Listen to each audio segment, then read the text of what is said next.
Abriu o microfone. Olá, Olá, Olá, boa noite, oi, tudo bom, Olga. Maria? noite. Boa noite. Tudo bem? Estão conseguindo me ouvir bem? Sim, Eu estou. Bom, legal. Maia tá ouvindo bem também? Estou sim. Perfeito. Bom, então vamos lá. Eu vou falar um pouquinho do projeto, né? Tenho começado sempre assim. E a gente está aqui no projeto Tensões do Existir, Diálogos e Dança, que conta com a participação de alguns profissionais de diferentes áreas, né? Conversando sobre esse tema das tensões do existir e possivelmente fazendo pontes com esse universo da dança. Além disso, o projeto também conta com duas oficinas de dança, uma delas amanhã. A inscrição é feita por um link que está no perfil, né? Que aí é simples, é gratuito, né? Mas precisa fazer a inscrição para receber o link e fazer a oficina por meio do Zoom, né? Então ela é virtual. No próximo sábado, dia 23, também teremos um outro dia de oficinas. Então tem a possibilidade de participar os 2 dias ou um dia só. Também teremos uma videodança que vai ser lançada em dezembro e 3 lives de compartilhamento do processo criativo, também em dezembro. Então, essas são as ações todas e hoje a gente tem a alegria de conversar com Mayan Fernandes, que infelizmente a nossa live na quarta-feira passada teve alguns problemas, né? Então a gente teve que remarcar para hoje. Então, muito obrigada, Mayan, pela paciência, né? E por disponibilizar esse outro horário também para estar aqui conversando. Eu Não, super. queria pedir mais uma vez. Oi, perdão. Não, que isso. Eu queria pedir mais uma vez para você se apresentar.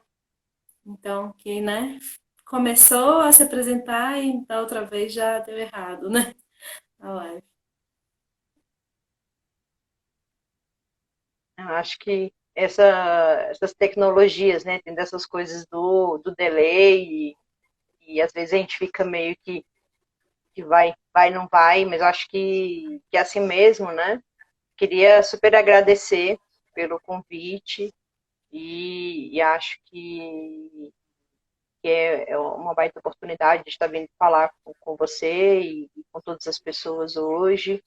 Meu nome é Mayan, eu sou formada em filosofia, né, e tenho graduação em filosofia, sempre esqueço de falar, né, mas tenho um técnico perdido no meio em biotecnologia, e eu acho que é super importante de falar sobre isso hoje, porque se fosse em outro momento, eu acho que eu estaria provavelmente na linha de frente, né, do combate à Covid hoje, e acho que esse técnico também, né, ele acaba me, de certo modo, me fazendo ser quem eu sou hoje, né, e ele me marca também toda a minha formação, mas que, de certo modo, bom, né, eu fiz a minha graduação em filosofia, fiz meu mestrado em metafísica, mas em metafísica da arte, e meu doutorado, que está no meio, né, em artes visuais, voltado para teoria, né, e no meio do caminho também estou com uma licenciatura em artes visuais. Mas, né, eu sou feita de muitas coisas e foi aí que a nossa live da semana passada caiu, né, como a gente sempre brinca, a internet às vezes nos boicota, né, no meio do caminho, mas a gente persiste, né? Bom, sou editora, sou podcaster, né? E sempre gosto de falar sobre isso, sobre dessas mil outras atividades que a gente vai acumulando. E gosto de fazer várias outras coisas, né? Eu Eu gosto muito de mexer com edição. Hoje a gente tem o espaço de Cultura UNB, em que a gente trabalha muito com edição de livros, né? O pessoal, vi que o pessoal da ensaio entrou aí na live, né? E também tem uma coluna, né, pela ensaio, onde venho escrevendo desde o ano passado. Então, acho que é isso, assim, um pouco, né? Venho trabalhando bastante com filosofia de bar, e eu acho que são espaços interessantes que a filosofia e as artes visuais vêm se entrelaçando e que eu venho, de certo modo, experimentando outras possibilidades, né? E, ao mesmo tempo, também trabalho com outras coisas, né? E eu sempre falo, mas eu passo metade do meu dia fazendo coisas domésticas, né? E aí é capinando, é mexendo com trabalho de marcenaria, é mexendo em planta, enfim, né? Coisas de pau pra toda obra, né? Eu sempre falo, gente, aquele coisado, marido de aluguel, né? E a gente fica rindo, né? Então, toda vez que falta uma coisa de obra, de conserto, de coisas do tipo, às vezes alguém me liga e pergunta, como é que eu faço para mexer alguma coisa daqui de casa? Né? Então, eu sempre tenho uma solução possível, coisas do tipo, assim, eu sempre gosto de ficar mirabolando, né? Então é muito difícil, né, a gente falar sobre o que a gente é, sobre o que a gente faz. Eu acho que a universidade não dá conta, né? O nosso currículo não dá conta. Sim. E é muito bom ouvir, eu acho, uma resposta que é tão completa, assim, por mais que seja muito limitada, né? Porque a gente é sempre muita coisa, como você falou, mas é muito bom ouvir alguma coisa que vai para além de uma trajetória acadêmica, né? Porque eu acho que às vezes fica esquecido um pouco essas outras partes da gente que formam, que são a gente também, que também são importantes, né? E que não necessariamente estão ligadas a um trabalho remunerado, talvez, né? Ou não algo que seja muito visto pelas outras pessoas também, né? Às vezes é uma coisa mais para dentro da própria casa ou por prazer, né? E é muito bom escutar uma apresentação assim. Então, obrigada.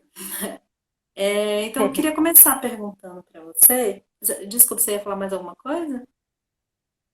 Não, não. Né, esse delay que dá, às vezes fica assim. Bom, a primeira coisa que eu queria perguntar é o que que você pensou no momento que eu falei desse tema, né, que eu convidei para vir falar a partir das suas áreas de atuação, né, pensando principalmente aí dentro da filosofia e das artes, mas que, claro, pode ter influência de todas essas experiências. Nessa questão de tensões do existir, porque dá para pensar, eu acho, em muitas direções, né, a partir desse termo, assim. E eu queria saber o que te ocorreu a partir daí, que questões você acha que surgem pensando nisso?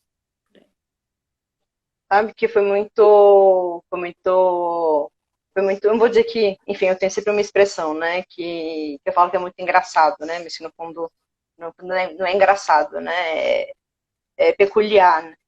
Que quando eu lancei o card, algumas pessoas próximas, né, alguns alunos vieram comentar comigo, vieram perguntar para mim sobre o que eu iria falar, porque é um tema muito, muito aberto, muito abrangente, e é um tema que eu abordo em sala de aula de perspectivas distintas, né, e que alguns já me viram falar, né, a partir de perspectivas distintas, né.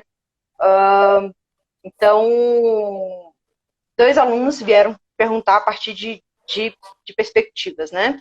Um deles, e foi engraçado, né? Que um deles virou para mim e falou: Nossa, mas você vai falar a partir da filosofia antiga, né? Que é uma das minhas áreas de atuação, é o meu berço, né? Da onde eu vim, é da onde que eu trabalho desde o terceiro semestre de graduação, e que tem um um entrelaçamento, né? Se a gente pensa desde os gregos antigos, eles são movidos, né, sobre essa questão da própria existência, né, e sobre o porquê dessa própria questão do próprio mundo, né, sobre essa existência do cosmos, sobre por que eles existem nesse cosmos, né, e antes mesmo de pensar numa questão da própria religião, né.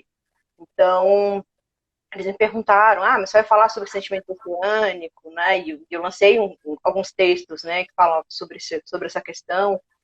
E eu falei, nossa, mas eu não tinha nem pensado sobre isso, né? Até porque, tudo bem, né? Se a gente tem essa questão metafísica, que eu acho que é muito profunda, né? Sobre esse nosso incômodo e sobre essa nossa questão existencial, né? Sobre esse nosso sentimento de, por vezes, né? De inexistência, ou essa nossa vontade de nos sentirmos pertencentes a esse mundo como a gente vive hoje, é uma questão que pode ou não pode ser pulsante, de certo modo. Eu entendo que é uma questão que é necessária, eu entendo que é uma questão que nos faz, que nos move, e que moviam os antigos, e que quando a gente lê um texto, a gente pense, a gente, de certo modo, né, busque refletir, a gente busca por meio da religião, a gente busca o sentido para a vida ainda, né, através da filosofia, através de um encontro com o outro, a gente busca ainda, né, essa existência em comum. E aí a gente cria conceitos, né, seja o sentimento oceânico, seja qualquer outro, né, uma razão para isso tudo, mas eu não pensei nisso especificamente, porque eu não acho que essa é uma questão que grita, eu não acho que essa é uma questão para mim no momento, né? Eu não acho que essa é uma questão existencial, que para mim seja uma questão do momento, né? E eu falei para esse meu aluno, falei, nossa, eu acho que tudo bem, né? A gente tem uma questão dos antigos, eu acho que é um momento de fuga, eu acho que é uma possibilidade para a gente fugir, né? Eu acho que pensar os antigos ainda é uma maneira da gente fugir disso tudo que a gente está vivendo hoje. Eu acho que é uma forma da gente olhar para isso que a gente vive, olhar para todos os retrocessos e tudo bem, né? Vamos pensar em outras formas de vida, né? Olhar para o capitalismo, olhar para o fascismo e ok, né? Existem outras formas. Mas eu falei para ele que não, né? Que eu achava que não era bem por aí, né? E aí, antes de entrar, né, para essa live, eu tive um momento de orientação, né? E estavam todos os meus alunos e eu convidei, né? Eu falei, gente, vamos lá para uma live e tudo mais. E aí eles comentaram, para live, né, tensões do existir. Eu falei, pois é, né, gente, porque no momento atual, né, difícil, né? E aí foi uma coisa meio que conjunto, assim, né, tipo, nossa, realmente, né, é isso, tipo, é uma coisa conjunta, né, tá difícil, né? Então eu acho que é um sentimento comum, né? Sim, Então eu acho com certeza. que é isso, então eu acho que não tem como, né, a gente, quando você me chamou, né, eu acho que não tem como a gente pensar a filosofia, não tem como a gente pensar a arte sem a gente olhar para o cenário que a gente está vivendo hoje. E assim, não é o cenário 2000, não é o cenário 2020, não. É assim, o cenário hoje, né? O cenário exatamente dia 15, né? É a gente olhar o mercado, é a gente olhar o quilo do arroz, é a gente olhar o preço da carne, o preço da abobrinha, né? É a gente olhar o mercado, é a gente ver as pessoas em situação de rua, a gente vê o jovem de expressão, sabe? As pessoas que estão em situação de vulnerabilidade. Eu acho que o que a filosofia pode, né, de certo modo, ajudar ou não em relação a isso? O que as artes estão fazendo ou não em relação a isso, sabe? E aí eu fico pensando nesses embates que a filosofia e esses embates que a arte lidam ou não lidam, e aí, assim, né, em termos institucionais, porque querendo ou não, né, a gente está numa live e é uma live que tem esse, né, esse caráter institucional e a gente está pensando em critérios, né, institucionais de criação de conhecimento e pensando nessas questões de tensões do existir, de espaços de pessoas e de vidas, né, que estão nesse limiar, né, e e o que a gente faz com isso, sabe? Tipo, e é isso, e qual que é a nossa ação diante disso, né? E o que a gente tem a ver com isso? O que a gente pode fazer em relação a isso, né? Porque no fundo, eu não sei, é o que me incomoda, sabe? Qual que é o nosso espaço em relação a isso, né? Em espaço de ação mesmo. Porque eu não sei, sabe, Tawana? Eu fico pensando, eu sou eu sempre penso que eu sou uma pessoa muito de ação, né? Mas eu não acredito que eu seja, em termos de ação, que eu consiga fazer a diferença enquanto mais uma pessoa em termos de volume, né? E eu sou muito do espaço institucional, né? Eu sei que eu consigo mover uma peça ou outra, eu sei que eu consigo escrever, né? Eu sei que se eu escrevo uma coisa, eu sei que o que eu escrevo às vezes tem uma potência maior, né? Às vezes eu sei o que eu escrevo tem um poder, às vezes eu sei que o que eu escrevo ganha uma potência que outras pessoas vão ler, né? E que essas pessoas que vão ler talvez faça com que essa dinâmica, com que essa máquina gire e que outras pessoas leiam, né? E que às vezes façam um leve, né? Uma leve fissura, né? E que enfim, né? Faça qualquer tipo de movimento e que a gente perceba que teve algum tipo de mudança no sistema de fato, né? Da mesma forma que você proporcionou, né, que um projeto, que a gente tivesse essa conversa, e que a gente sabe que conversas no meio das artes são raras, né? As pessoas não gostam de dialogar no meio das artes, né? Então, enfim, né? Foi isso que eu pensei. Né? Eu poderia ficar falando sobre sentimento oceânico, poderia ficar falando coisas lindas, poderia falar sobre como é bonito pensar sobre como eu me sinto quando eu entro no mar, sobre como é bonito esse sentimento da gente quando a gente se sente união com o todo, união com a natureza, mas eu não sei se é isso que convém no momento, né? Eu não sei se é esse o estado da gente, eu não sei se é assim que a gente está se sentindo no momento, sabe? Sim. Nossa, acho super pertinente isso, né? Porque realmente é um momento que, assim, o contexto está se impondo, né? Acho que na vivência de todo mundo. E eu acho que essa preocupação que você traz, eu acho ela ao mesmo tempo super importante e super difícil de lidar, né? Que é em que medida a gente consegue alguma coisa, né? Em que medida a gente consegue com as nossas ações e também com a produção artística, com a produção artística e com a ação institucional, que foram esses dois lados que você falou, né? Fazer alguma coisa na direção de, né? Acho que transformar um pouco a sociedade numa direção de uma coisa mais justa, né? E menos opressora e, enfim, a coisa toda. E aí, eu acho que isso toca nessa coisa bem fundamental, né? De que por que a gente faz isso um pouco, né? Por que a gente cria, assim? Que aí eu imagino, assim, eu pensando sobre isso, né? E nessa pergunta, Me ocorre que tem um aspecto que é muito individual, né?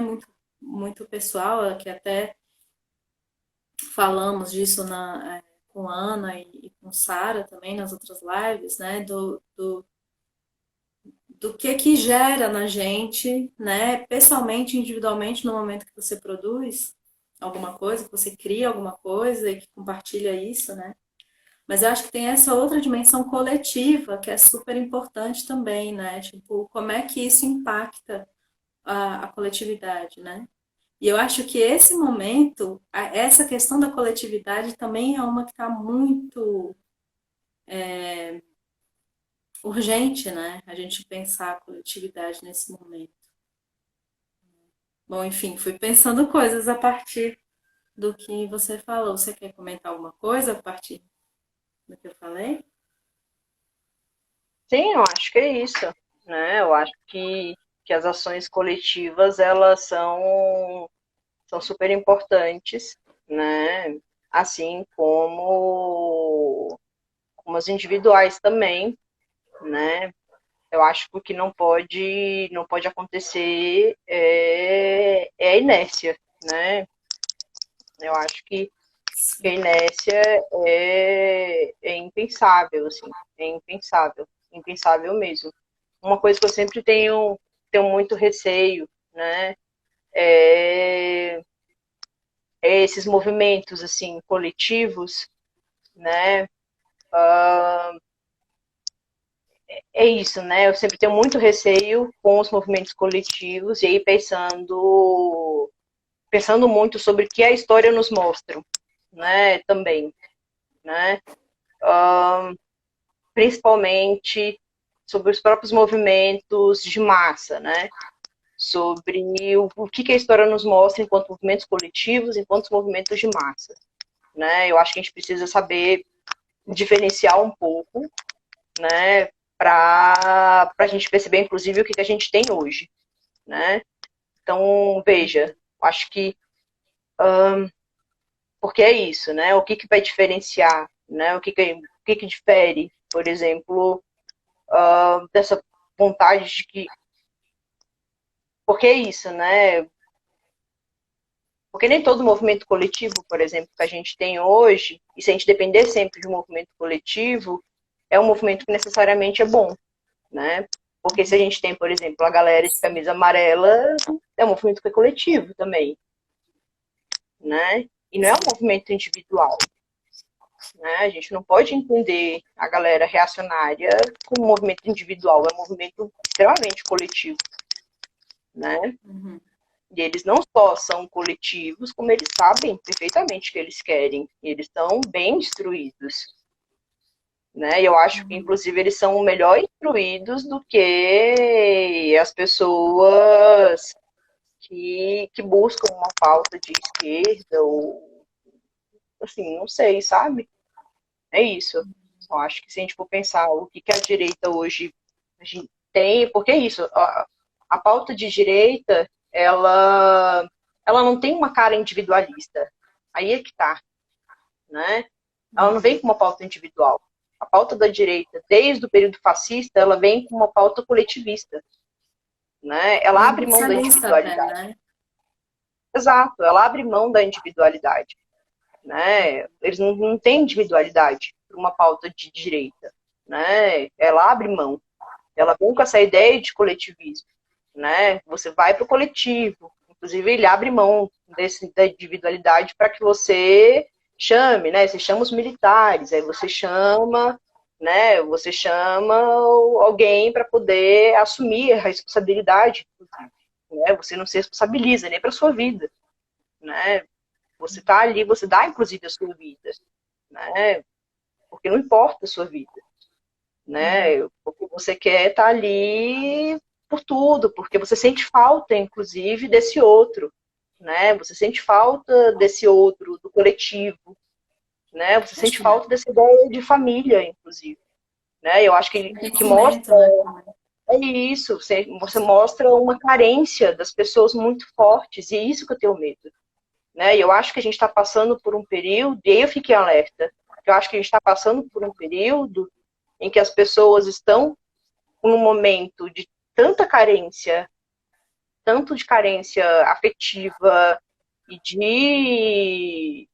de precariedade mesmo, né? As pessoas estão passando fome, né?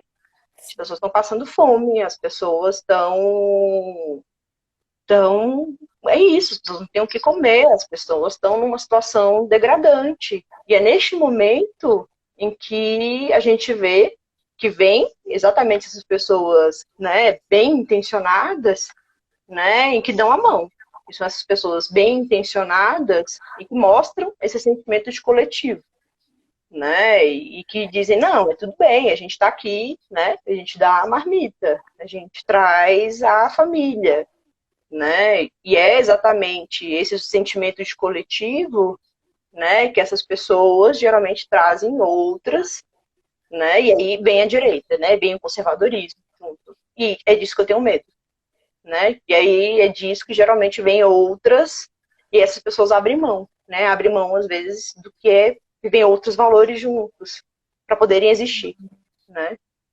É isso, às vezes você abre mão, né, de outras questões, você abre mão de outros valores para você poder comer, você abre mão das suas crenças, você abre mão da sua religião, você abre mão daquilo que antes era muito sagrado para você, né? E aí você vê, por exemplo, pessoas que antes votavam no PT, você vê pessoas que antes eram petistas, você vê pessoas que antes saíam em passeata, você vê pessoas que antes tinham outras, né? Pessoas que eram extremamente tolerantes, né? Mas que passaram por um processo extremamente difícil, né? E que hoje sabe-se lá o que passou pela cabeça da pessoa. E que hoje a pessoa é extremamente reacionária, a pessoa é extremamente conservadora, né? Mas que você vê que teve esse processo de realmente de uma escassez, né? E como é que você conversa com uma pessoa assim, né? Então não é tão simples falar não, porque a pessoa é reacionária, a pessoa é extremamente ignorante. Gente, as coisas não funcionam assim. É difícil, é muito difícil, né? Então é isso, o mundo, né, hoje estava falando, nem eu falo para os meus orientandos, a gente não descobriu a roda, né? O mundo é muito longo, né? A gente não nasceu ontem. O mundo tem mais de 8.000 anos. Pode falar muito, assim, gente, muito tempo mesmo. A gente não descobriu a roda, né? A gente não descobriu o fogo.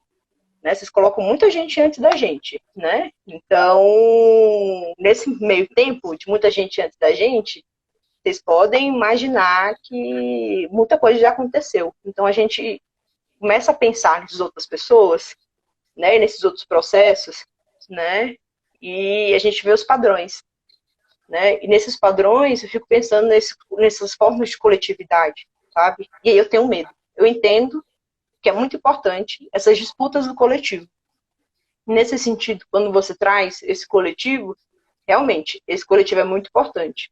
E aí, coletivo enquanto disputa, sabe? Eu entendo que a individualidade é importante, e aí sim, eu gosto de pensar em individualidade, né? Eu preservo a minha individualidade, mas eu uso ela para disputar o coletivo, né? Eu disputo o coletivo a todo momento, né? Porque eu acho que é importante a gente ter essa disputa e manter essa disputa do coletivo. Porque eu sei que esse coletivo, e a gente está perdendo, né?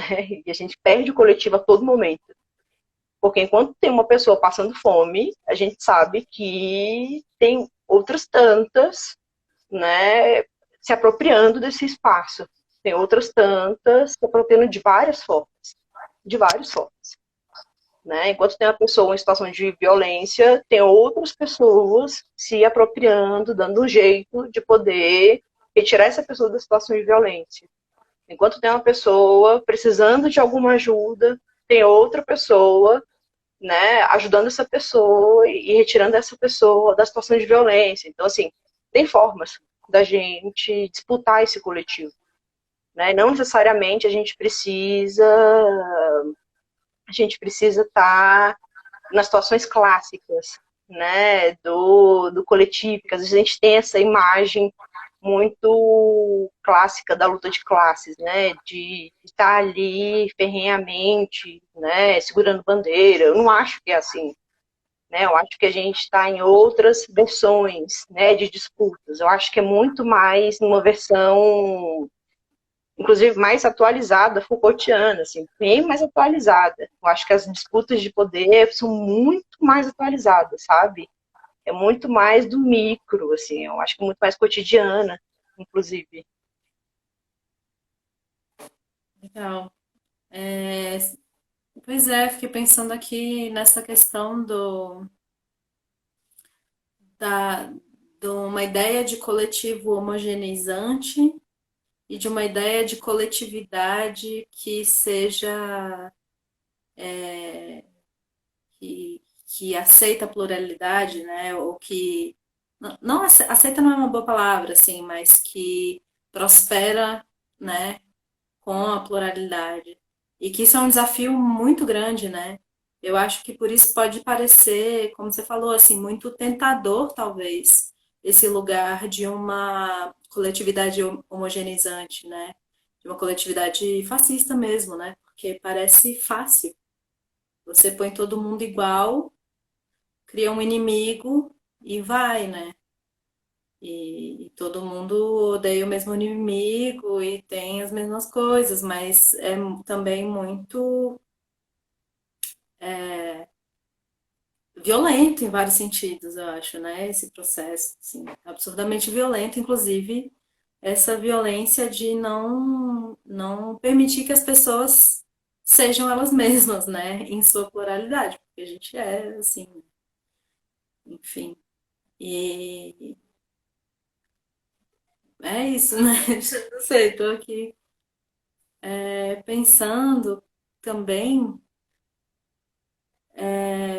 esse lugar de produção artística no meio disso, né? De pensar desse cuidado, porque aí eu acho que isso traz, assim, me remete pelo menos, talvez a um paralelo com uma ideia de massificação de experiências e de diversificação de experiências, sabe? Uhum. Que tem a ver com aquela ideia de miséria simbólica e tudo mais. Que eu acho que entra numa coisa bem próxima mesmo, sabe?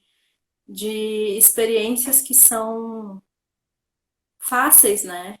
Que você não precisa ir atrás de nada, ela chega e ela é compartilhada com todo mundo, então eu acho que é a relação que você cria com essas experiências, com esses produtos, etc., são muito passivas, né? E por isso fáceis. E eu acho que talvez esse lugar de pensar a criação artística tenha esse valor, talvez, né? Talvez, né? Assim, não sei. Mas de ser uma coisa que diverge disso, assim, né? Que entra naquela lógica do diacrônico, enfim, isso é lá da coisa do Stigler e tal. Mas nisso que rompe, né? Acho que a ideia é aquilo que rompe com a norma, com o cotidiano, com essas experiências massificadas, né? Bom, Acho que é tipo.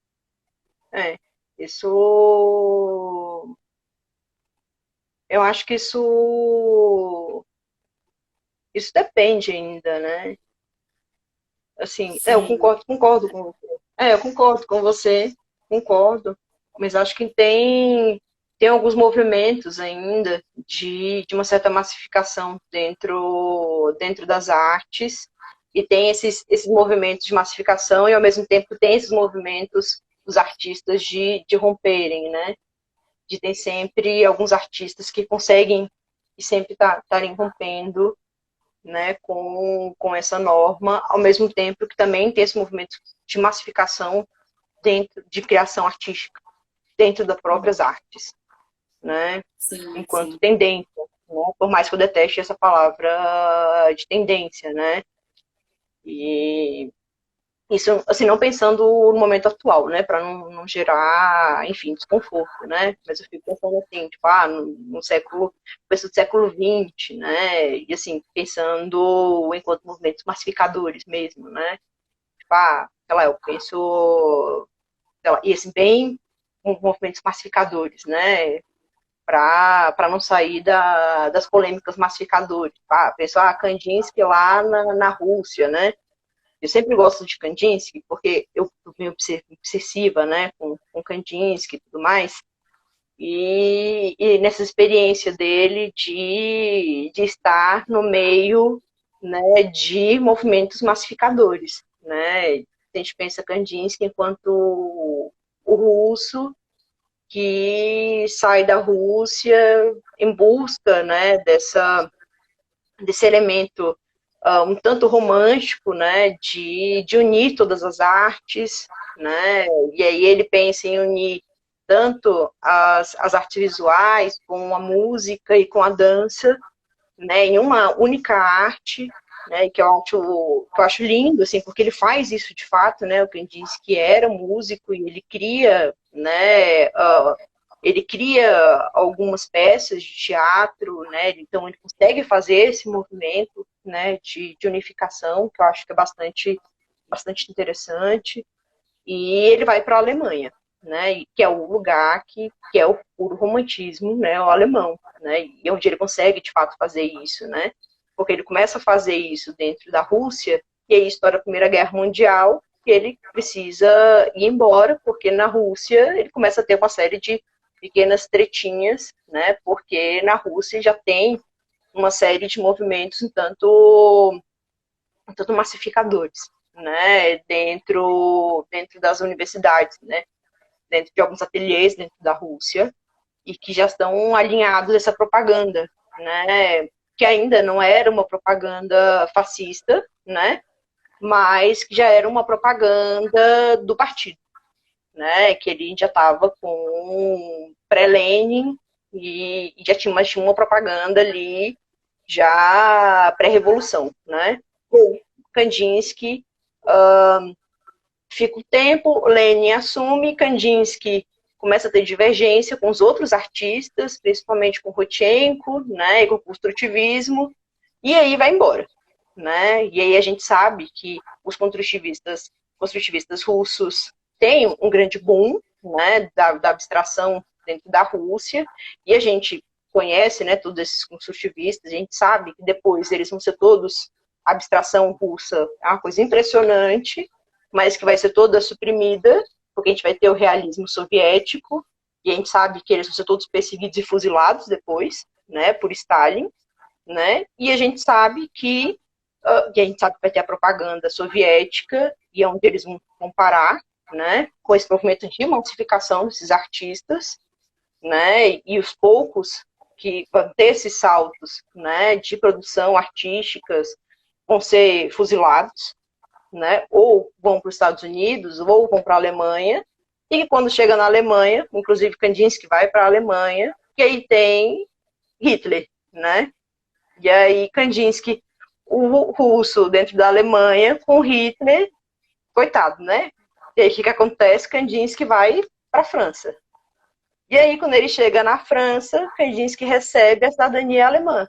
Então, você pensa, um russo com cidadania alemã dentro da França. Tipo, é isso, né? O cara não dá muita sorte, né? E aí é isso, ele até é procurado depois por Breton para poder fazer alguns trabalhos com surrealismo, mas ele, olha, beijos, estou em paz, não quero fazer mais trabalho nenhum, não quero mais nada, estou aqui, ele pintava coisas muito grandes, não quis fazer mais nada, quis pintar plânctons, e foi fazer abstração biomórficas, porque cansou, ficou de saco cheio, né? Mas você vê que esses movimentos, né, de abstração, como eles deram saltos, né? E como esses artistas, inclusive o próprio Malevich, voltou a pintar realismo soviético, né? Um cara que pintava, chegou a um quadro branco sobre branco, voltou a pintar a figuração, né? E foi pintar o realismo soviético, né? num movimento extremamente massificado, porque era o que tinha, né? Porque ele foi obrigado a fazer isso, né? E Sim. mesmo que ele adotou, ele podia ter fugido, não se sabe, né? Muitos diziam que não, né? Então tem esses movimentos mesmo nos artistas. Eu acho que a arte permite isso, né? A arte permite esses saltos, mas muitos artistas também, às vezes, preferem não fazer esses saltos, porque muitos realmente não fazem, né? Eu acho que a arte é um meio que dá essa possibilidade, né? Da massificação.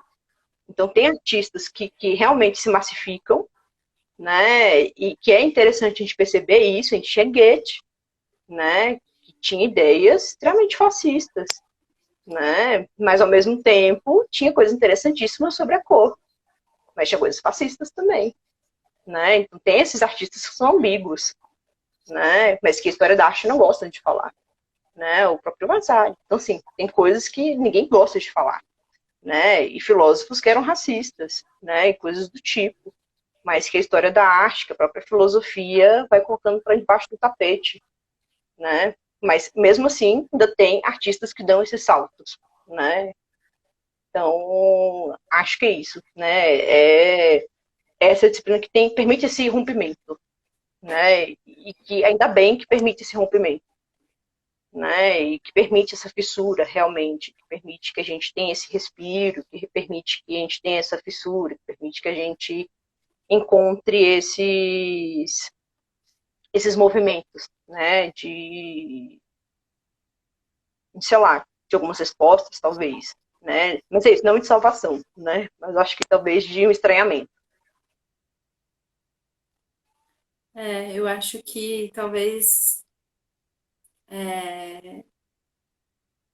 o que me parece é que esses que você colocou como saltos, né? E tem a ver com o que eu tinha falado de experiências diversas, sei lá.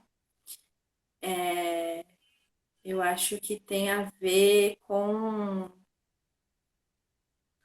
isso, né? Com proporcionar momentos estranhos, talvez, né? Como você falou, uma coisa. E eu acho que isso pode ser um grande alento, assim, essas, né? Em alguns momentos, pensando como espectadora, assim, de trabalhos que, que eu acho que conseguem trazer isso uma experiência outra, né? Então, acho que às vezes, não sei, para mim pode ser um respiro, né? Encontrar esses lugares, encontrar esses trabalhos, não só trabalhos de arte, né? Mas encontrar ações que vão numa direção diferente, assim, né? Que parece mais interessante. Eu fico pensando se é isso, é isso. Se um respiro ou até mesmo combustível mesmo, né?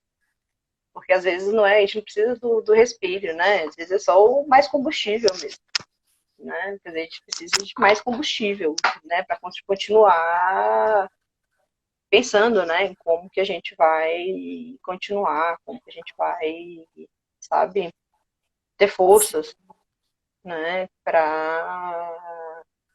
Enfim, para questionar tudo isso, assim. Eu sempre gosto de pensar como um estranhamento mesmo, né? Porque eu sempre teve uma vez, né, que me falaram que a gente, sempre quando a gente olha para uma pesquisa, né, ou a gente ama muito uma pesquisa, ou a gente está essa pesquisa na ordem de fatos, né, ou a gente ama essa pesquisa, ou a gente odeia essa pesquisa, né, que só existem duas formas de a gente terminar ela. Se essa pesquisa for morna, né, a gente não finaliza a pesquisa, né? Porque é isso. Ou a gente leva essa pesquisa, que a gente está obcecada por ela, ou quem ama ela, ou a gente odeia essa pesquisa. E eu acho que é isso, sabe? Não tem como a gente ser ameno com as coisas, porque senão a gente não percebe elas, a gente não vê elas. eu acho que a arte, eu acho que a filosofia acho que as humanidades de modo geral, né, tem essa capacidade, né, de fazer com que a gente perceba, né, de fazer com que nos incomode de alguma forma, né, seja com essa capacidade mesmo do Eros, né, capacidade do amor, que é fazer com que a gente se apaixone, fazer com que a gente olhe para isso e se maravilhe e fique só pensando naquilo e que esse amor nos mova de algum modo e faça com que a gente, sei lá, pense numa revolução de algum modo, né, a partir do amor, ou que a gente fique fulo de raiva, né, que a gente fique colérico e quebre tudo, né? Eu acho que também é uma forma de fazer revolução, né, forma da gente mudar as coisas também, né? São dois modos diferentes, né? Eu acho que é um modo de mudar as coisas. Agora, na amenidade, a gente não muda nada, né? A gente não se move, a gente não vê, né, as coisas, Eu né? acho que entra Acho naquilo que você já tinha falado, né, da inanição, né? Tipo assim, que pelo menos não fique parado, né? Não fique estático no mesmo lugar. Então, seja pelo amor, seja pela raiva, né, que movimente. é Acho isso.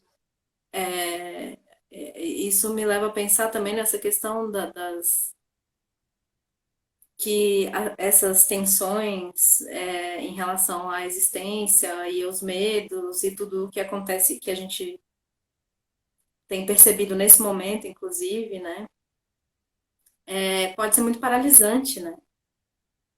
Pode levar para esse lugar mesmo da inanição, né? De não dar conta, né? De movimentar. E eu acho que é um desafio muito maior se manter em movimento quando algo tem esse efeito, né? Eu acho que esse lugar da inanição e da- de não conseguir se movimentar, ele é extremamente difícil, né? Assim, é meio aterrorizante até, né? E aí, né? O que que acontece? Né? É justamente isso, né? Nada acontece. Isso eu acho que é o mais assustador. Sim, E acho que isso traz outros desafios, né? Se chega nesse lugar de paralisar, que é. E daí o quê, né? O que vem em seguida? Você ia comentar alguma sim. coisa? Esse é o problema do vírus, né? Esse é o problema do vírus, Sim. né? Eu acho que a situação nossa só chegou onde chegou por causa do vírus mesmo, né? Uma infelicidade absurda, assim, né? Não só, assim, eu falo infelicidade na falta de palavras, na falta da linguagem mesmo, na barreira da linguagem, porque assim, é impensável, né? Eu acho que é, é uma catástrofe, assim, é uma catástrofe, porque é isso. Se a gente pensar, não era para a gente estar vivendo, não em termos catastróficos, né? Mas em termos políticos, não era para a gente estar vivendo o que a gente está vivendo. Não era mesmo. Né? E se a gente pensar o tanto que é isso, o tanto que beneficiou, sabe? É inimaginável, inimaginável, porque o vírus ele fez isso com a gente, né? Ele paralisou, porque a gente não sabe com o que está lidando, né? E ele fez isso com a gente, né? Lidar com o inimaginável, né? E é o inimaginável com o que a gente mais teme, né? Que é o medo da morte. E não é um medo da morte simplesmente com o que a gente não vê, né? Porque as pessoas começaram a ver, as pessoas começaram a perder os entes queridos. E é mais do que isso, é a perder os entes queridos, é começar a ver as pessoas próximas com sequelas, começar a ver as pessoas, né? As pessoas próximas ficando internadas. Assim, é uma situação de medo, né? Você está paralisado com medo, né? E é um medo Sim, real. a Leti Lima falou. Sim. A Leti Lima falou aí, a Prevent Senior que o diga, né? É A isso. gente está vendo isso agora, né? Parece que cada novo capítulo da história que se desenrola é um novo show de horrores, né? É isso. Então, assim, se a gente for parar para pensar, é isso. É isso. A linguagem não dá conta. A linguagem não dá conta, né? Os filósofos da linguagem devem ficar, assim, horrorizados. Horrorizados. Eles têm material aí para não sei quantas décadas de filosofia da linguagem para poder lidar com esse capítulo de show de horrores que a gente está vivenciando no Brasil. Porque é isso. A gente não consegue lidar com o que está acontecendo aqui, né? Porque é isso, não era para a gente estar nessa situação, né? Vivenciando isso. E é isso, é o medo. Eu acho que o medo é uma coisa que realmente trava, o medo causa isso, né? Essa paralisia, né? E é exatamente onde estamos ainda. E não tem como, enfim, pensar em outras coisas, né? Quando as pessoas ainda têm medo. Então, quando as pessoas estiverem de fato vacinadas, talvez quando, né, a gente parar de pensar, né,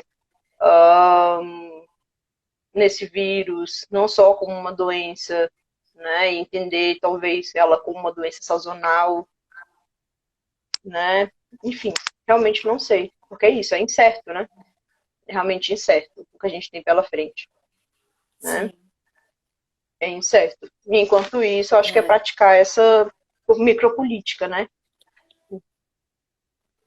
sim. Acho que me fica um pouco isso, né? De seguir movendo, seguir fazendo, né? E onde é possível, né? Atuar onde é possível e movimentar aquilo que é possível também, né? Fiquei pensando na Dory, né? Continuei a nadar, então.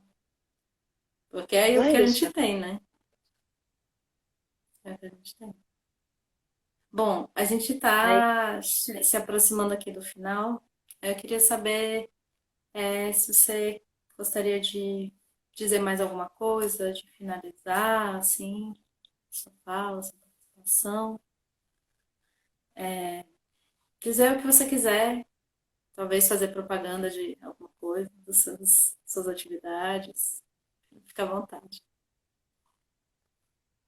bom, queria agradecer a oportunidade, né? Primeiro, queria agradecer a oportunidade, pedir para que as pessoas continuem, né? Quem está assistindo a gente pela minha página, né? Pelo meu perfil, para que as pessoas sigam, né, a sua página para poder acompanhar as suas atividades. Eu acho que é super importante, né? E principalmente quem chegou depois. Eu sei que tem um monte de gente que chegou depois.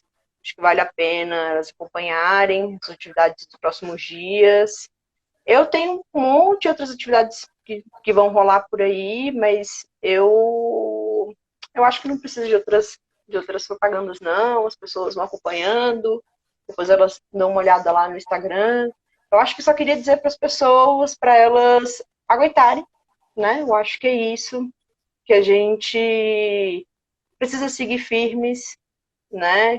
Que eu acho que o movimento de coletividade é esse. Acho que é importante elas também preservarem a individualidade de cada um, né? E ao mesmo tempo entrarem nesses espaços de disputa, né? Disputem a coletividade, desde a coletividade da família, disputem a família, disputem todos os espaços de coletividade que vocês puderem. Disputem a escola, disputem o Grêmio, disputem todos os espaços. É muito importante mesmo. E ofereçam ajuda, gente. Ofereçam sempre ajuda, sempre que vocês puderem. Né? Desde a pessoa que vocês vejam que está precisando de ajuda, a pessoa que bateu na porta lá da casa de vocês, pedindo comida.